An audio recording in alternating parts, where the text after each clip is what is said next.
কাতার বিশ্বকাপ 2022 এর কোয়ার্টার ফাইনালে ব্রাজিল ও ক্রোয়েশিয়ার মধ্যকার সেই ঐতিহাসিক ম্যাচে ফুটবল প্রেমীরা উপভোগ করেছে এক শ্বাসরুদ্ধকর পেনাল্টি শুট আউট।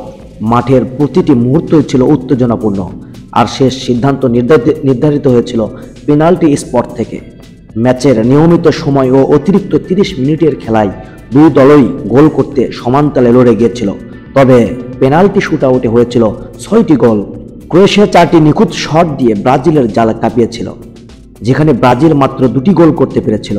ক্রোয়েশিয়ার গোলরক্ষক ডমিনিক লেভাকোভিচের অবিশ্বাস্য পারফরম্যান্স ছিল এই ম্যাচের প্রধান আকর্ষণ। তিনি ব্রাজিলের 2টি গুরুত্বপূর্ণ শট ঠেকিয়ে দিয়েছিলেন, যা ক্রোয়েশিয়ার বিজয় নিশ্চিত করে। অপরদিকে ক্রোয়েশিয়ার প্রতিটি খেলোয়াড়ের নিখুঁত শট তাদের দৃঢ় মানসিকতার পরিচয় দেয়।